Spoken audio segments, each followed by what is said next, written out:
I'm Aryeh Schwartz, along with my co-host today, Rachel Galligan, and welcome to the WNBA Insider Show. Each week we cover different topics important to the W, using X's and O's along with key stats to bring honest and critical analysis. Rachel, welcome. How you doing? Good. How are you? I'm good. It was a wild night last night. Very, very wild night. What was your favorite part of it? Honestly, there's too many. My personal favorite part was Courtney Williams' deep 3-and-1. Yeah, I thought that was insane.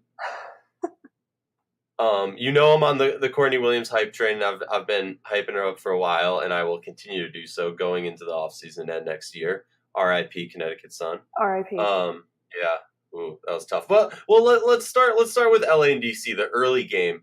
I mean, from tip to buzzer, man, just complete domination by Washington. And the thing was, I'm going to put this out in the beginning because I don't want to have to keep bringing this up every time. No team in the W, except maybe the Aces, that was a joke, would use travel as an excuse. So I don't want to say that the only reason this happened was because of travel. I do want to say that definitely was an element that went into it, and the players were noticeably exhausted. That's all I'll say about it. If you want to add something, add something. But I don't think, look, you don't lose by 34 points, 32 points, whatever it was, just because of that. So many things went wrong. And Agler, Candace Parker, NECA, everybody after the game basically said the same thing. Yeah, obviously we're exhausted, but that's not the reason we lost by over 30 points. We lost by over 30 points because they beat us in every facet of the game. Right. Well, and I mean, it's obvious. I mean, we're just talking about, we're stating facts. The Sparks were there less than a week ago. They flew back all the way to the West Coast, had a game, had to turn around, finished up that game around 10 o'clock at night, turned around the next morning, and were on their way to the airport by 6:15 on Wednesday morning, on their way back to DC. So I mean, just like we're talking multiple time zones, we're talking multiple flights. I mean, just the effects that has on a normal person, let alone a professional athlete. That's definitely not easy. But those are just facts. Those are things that they had to go through, given the way everything panned out here. And it's difficult. It's an advantage for the Mystics. They knew that going into it, and it was going to take a lot for LA to overcome. Not just that, but the mentality of the wear and tear that had on them. NECA Ogwumike obviously was battling mono. Candace Parker had been sick, and so I think there were a lot of off the court factors that maybe even sometimes subconsciously can bring down the team's, I guess, energy, a little bit, if you will. But that being said, if when you're a competitor and it's playoff time, those things you have to try to ignore. And as a coaching staff, you don't bring them up, you don't address it, because you're exactly right. Everybody in the league has had to face travel like this since May. So Everybody's exhausted. Everybody's got injuries. Everybody's battling some sort of ailment. And so, no, I mean, I think that's completely fair for the Sparks to say, hey, yeah, it happened, but that's not the reason we lost. I mean, you could look across the entire stat sheet. I mean, just complete domination. Washington shot close to 60% on the game. They shot 57% versus LA shooting just 34. I mean, that's at a point it was 20. At one point it was 20%. I mean, that is not the LA team that kind of we've, it more times than not, maybe not necessarily this year, are accustomed to seeing. I mean, they destroyed them on the boards by about 7 or 8, I think it was. They turned them over 13 times. Washington turned over LA 13 times. So the game got out of hand very quickly. And really, I mean, LA honestly looked like a little bit of a shell of themselves. Wouldn't you agree? Oh, 100%. I mean, this was I don't want to use big terms like embarrassing or disgraceful or whatever, but this was by far the worst loss I've seen LA have in recent memory. They've had some bad losses in the time that I've been covering or watching the league, but in recent memory, this was by far the worst. I mean, Candace Parker had 14 points, I believe, at some point in the first half.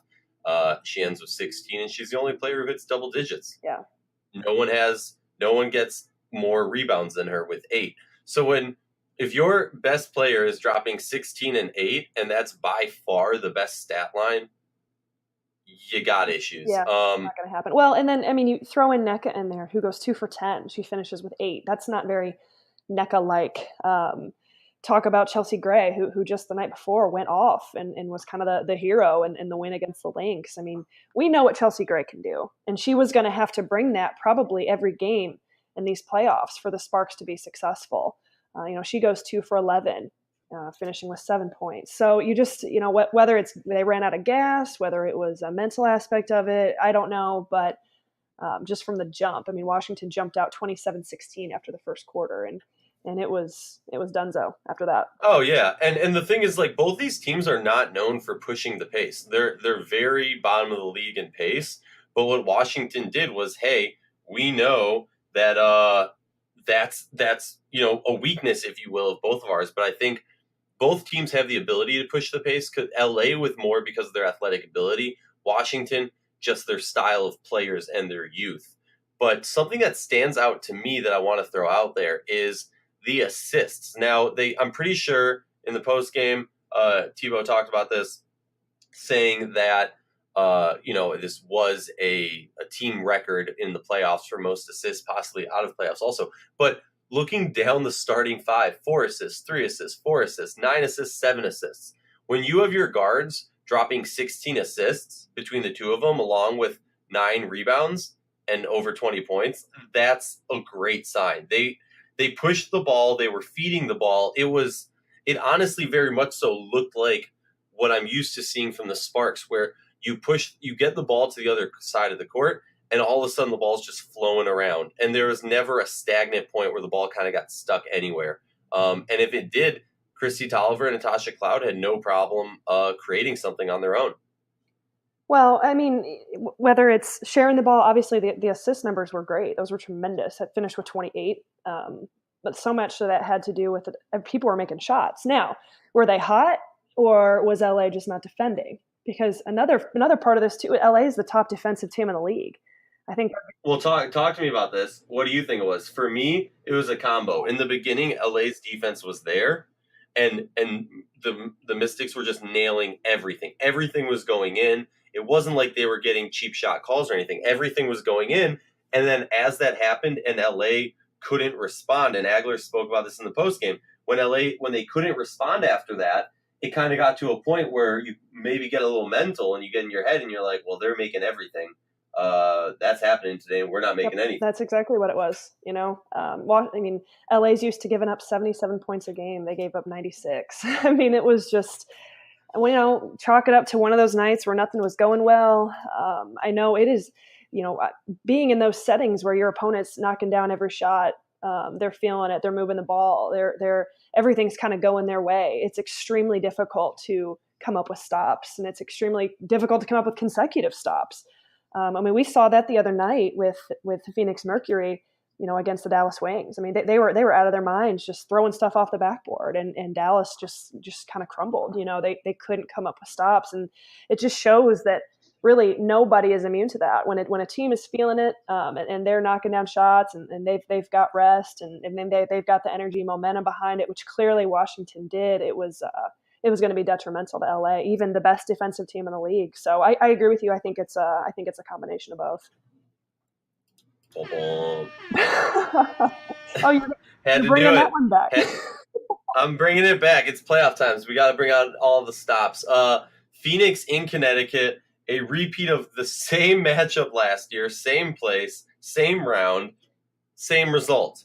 It was a little bit closer this time, and I caution fans, do not look at the final score. That 10-point lead, that 10-point win does not explain how close this game was. Rachel, I know you were paying a little bit closer attention to it because I was in DC, so I was only able to tune in come second half. I did rewatch the first half. But talk to me about Phoenix, because then I just want to focus on Courtney Williams. I mean, it was a back and forth game. I mean, both teams came out swinging. I mean, and I think we all kind of knew this was going to be a heavyweight matchup between the two. Phoenix's big three of Bonner, Griner, and Taurasi. Bonner finishes with 23. Griner and Taurasi both finished with 27. When those three show up and they're doing that, I mean, that's like, you can't even like put that into words. That's the level that those three are playing at right now. The points they're putting up there, what they're doing. I mean, that's going to be so difficult to stop. But at the same time, Connecticut hung in there. I mean, it was coming down to the last like minute and a half. And I remember I was on Twitter and tweeting something. I don't know what it was, but like my heart was legitimately like pounding out of my chest. Like, oh my God, this is going to be just like hell of a finish, and you kind of kept looking at Connecticut, Courtney Williams came up and she hit that and one, she knocked down that three, got fouled for that 4-point play. And you were like, that was my favorite moment of the night. The place is going wild. Then she comes back down, knocks down another shot. And so you kind of got the sense like, all right, Courtney Williams is going to kind of like come up big here down the stretch. Are they going to have enough to kind of pull through and get over the hump of this? And they were so close. I mean, it was a 10-point difference at the end of the game, but realistically, I mean, this game came down to just a couple possessions down the stretch where I think there was one possession right down at the end where Connecticut had multiple looks at the basket within the final. I think it was like 50 seconds of the game where they took a shot, missed it, got it back, got another one. I mean, if that goes in and say they get a stop, I mean, we have a completely different outcome here. But I mean, this was a heavyweight matchup. It's really to me, it's sad that Connecticut is out because they are so good and they truly have what it takes to go win this entire thing. But they fell victim to just the playoff format, the single elimination game in that second round, which that's a whole other debate I think we could have. I think I speak for a ton of people that I wish this was a series of like at least a 3-game series because it was that competitive. It was that good. And we haven't even gotten into what happened with Jasmine Thomas, Courtney Williams, and Diana Taurasi down the stretch. It was just a great game. It was a great game and like one that I genuinely wish that like it wouldn't end. No, I completely agree. I do want to chime in real quick, as there's been a lot of talk about this, and we spoke about it before we started recording. There's been a lot of talk about expanding the playoffs. And while I agree, something that dawned on me is if we add in a 3-game series from round 1, round 2, then we go back to 5 and 5, you're possibly looking at a 16-game playoff for some of these teams, which is essentially half of the WNBA season. So a team that goes through the wild card would be possibly playing a season and a half, which is mind-boggling. So the real question, we talked about this, the real question is what's going to come first? Expand the playoffs, expand the regular season, expand the roster, or expand the teams? To me, it's a fine line of how you're going to expand so that you can also, not damage the product. So something that you really got to think about when, I mean, it's easy for us from the outside looking in to say, oh, expand, but there are many elements that it would take.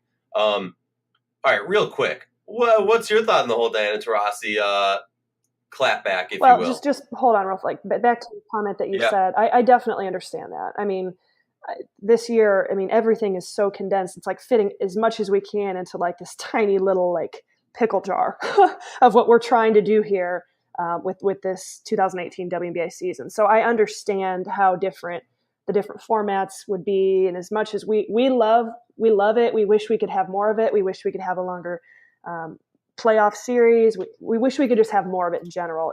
That's impossible, at least right now, with the limitations on season, with the limitations on travel, those types of things. So I definitely understand that aspect of it. My point was, I just wish that, in a game like that, in a second round playoff matchup, that we did have enough time or the ability to stretch that out a little bit longer, or at least maybe potentially reformatting it. But again, that's a completely different conversation. Back to Taurasi, what are my thoughts on that? Well, I thought it was great. I really did. I mean, I didn't see the initial clapping by Jasmine Thomas at her, so I wasn't quite sure what was like going on at the end of the game. Everything kind of happened, and obviously Taurasi is Taurasi, and she did what she did, and she is like clapping at the end of the game, and I see her like obviously cussing, doing typical Taurasi stuff. I mean, I wasn't really shocked with that, but at the same time, I was like, what the hell is going on here? And then the Holly Rowe interview took place, and then everything kind of like I was like, okay, well, this is crazy. And I think I speak for everybody, where everyone like ran to social media to figure out what the hell was going on. And obviously we figured it out shortly after that Courtney Williams had made a post with a photo, kind of getting hype in front of Tarazi's face. And someone had shown that to Tarazi, or she'd seen it, obviously using it as motivation. And then she called it out in the post-game interview with Holly, basically saying like, I mean, I'm just going to ad-lib it here, basically saying like, hey, you can clap in people's faces, you can post stuff on social media, but it's not going to get you the win. And so it was, classic Diana Taurasi moment, especially when she did what she did. And I think she's now 13-0 in elimination situations, which is just insane to me. And I should hang my head that I even considered going against her. And when predicting that game last night, I did pick the Sun. But yeah, I mean, the whole thing was great entertainment. And I think it just speaks volumes to Diana Taurasi, what she's doing, the level that she can elevate her game to, the competitor that she is. I mean, like her, don't like her, agree with it, don't agree with it, whatever it is. I mean, she was not going to be defeated last night. There's no question about it. Oh, she was in prime Dana mode. It's funny, we were texting during the game and after the game, and I don't care what people say. I have no problem with what Courtney Williams and Jasmine Thomas did. Like, at the end of the day, you're hyping yourself up. I know there's the argument to be made of, like, don't give Diana that extra oomph, that extra whatever that will make her go into Super Saiyan mode, if you will. But to me, it's like, you have to have that confidence of being able to beat her in Super Saiyan mode if you're going to move on to win a championship. At the end of the day, what we learned in my mind today, or yesterday, was that Connecticut is a really, really good team. They are not at that point yet. Maybe if it was a series and it's out of 5 or out of 3, they win the series. Maybe. But that's not where we're at, and they're not at that point yet where they can have a player. I mean, they had a player just go in and take over. But the way that this team was built, I think Kurt Miller's got some big decisions to make when it comes to what you're going to do with John Quell and Shanae. And you know where I stand on this. Drop Shanae, trade Shanae. She's got a huge contract, arguably, from what I've read, the largest contract in the league. You're a Connecticut team that, to be quite frank, doesn't need her. You could get some great trade value from her. So, that's where I stand. I think the whole clapping thing, like when you get a hard elbow to the body and a foul called on the person who gave you the elbow, I totally understand clapping. I don't know. I don't see anything wrong with it, but I do love that we're at a point. Now, I know Diana has always done this, so don't come at me. But we're at a point where players can feel comfortable enough to, let their personalities shine through. And that's always been something that I think has resonated with fans when it comes to Diana Taurasi. Why? Yes, it's because she's has all these records. Yes, it's because she's an amazing, ridiculous baller. But to me, one of the big reasons why so many fans who don't follow women's basketball know who she is and respect her so is because of her personality. And I think we saw a similar thing with Liz Cambage this year. And I hope we see more players feeling the ability and the comfortability, if you will, to kind of be themselves and be out there and be themselves and be vocal and be themselves. Okay. Yeah. What are your thoughts on that? There's a couple things that you're hitting on here. First and foremost, when it comes to Connecticut, I disagree. I disagree with kind of your take on just Ogumbe and the roster and things like that. I love the Connecticut team. I love the way they're built. I love that they are not a 2 or a 3-headed monster, that they have kind of a very well-versed type of team that has the capability of anyone can go off any given night. And I think you've got someone in Courtney Williams who has that clutch gene. Maybe it's still continuing to be developed and be elevated or whatever it may be, but Courtney Williams is an incredible competitor. And what she was doing last night and her trying to take over in those final moments, I mean, now she missed an easy shot that had she made that, maybe the outcome was different. But I love Connecticut's roster as a whole. I'm even a fan of Jones coming off the bench, which is probably not a very popular take, but as a coach, sometimes those types of moves with a certain type of player. Now, I've never coached the Connecticut Sun. I'm not going to claim to, so I don't know the ins and outs of their dynamic and why those decisions are made. But you have seen decisions like that transpire that benefit the betterment of the team for whatever reason that may be. But I love the Connecticut roster. I love what Curt Miller's done with them. To me, it's what happened with them in the middle of the season with some of the drama, and they hit that major lull, and they kind of went on that losing streak and were really battling a bunch of things. They started really hot, they hit that lull where they lost a bunch of games, and it really kind of deflated them. And then they kind of built themselves back up and had a chip on their shoulder, and they were doing more of those Connecticut Sun type things we're used to. To me, they're a dangerous team. They're a team that's still coming into their own under this regime of Curt Miller and what they're doing. I don't think they need to make a ton of changes. I agree with that. Yeah. I definitely agree with that. You don't need to make a ton, but maybe a couple, maybe so. That might be what they decide to do. But God, you can't help but wonder, like, had they not hit that big lull in the season and maybe had a higher seed where now they're playing in a series. Like, they're a serious team. If they can play kind of best out of 3, best out of 5 type of situation, like, to me, I think that really benefits them. So the fact that this happened to be a single elimination game against the Phoenix Mercury, it was kind of like you have to have luck. As a team, as a coaching staff, if you're going to go win a championship, there's only so much you can do with the roster. There's only so much you can do with certain things, X's and O's wise. You have to be able to fall in line with some luck. Luck with the draw, luck of location, luck of, the stars aligning that night and you making shots, luck with calls. And so, I think they got kind of unlucky in terms of just the draw that they got. And honestly, it came down to just a possession or two in that final minute and a half that could have made the difference. No, I couldn't agree with you more. You hit it on the head. One thing I do want to say is it seems like our honeymoon period of us agreeing is over. But I do agree with you about the comment about letting these players be themselves. I'm always going to be an advocate about that, and I think it's so great to showcase those personalities. What are we going to sit here and say, like, oh, we're supposed to be ladies, we're supposed to everybody be like? That's not realistic. That's not life. That's not real. So I love Diana Taurasi's personality, her competitiveness. Like, you don't always have to agree with her cussing somebody out in the stands, but you have to respect her as a competitor and what she's done for the game and what the teammate that she's been with her, everybody that she's played with. Same thing with Liz Cambage. She's a big time personality with a big time heart that's out there. And sometimes that's going to ruffle people's feathers the wrong way. And that's totally okay. So, I totally agree with you on that aspect of showcasing the personalities, getting it out there, because that's what this is about, allowing women, allowing young girls, allowing, who look to them as role models to be themselves, to be who they truly are as a competitor on and off the floor, all those sorts of things. So I'm always a big advocate for that. And I love all the different personalities that we get to see in this league. No, I agree with you. And I do want to real quickly, we'll do a little social media second. Spotted on Liz Cambage's social media before she flew out.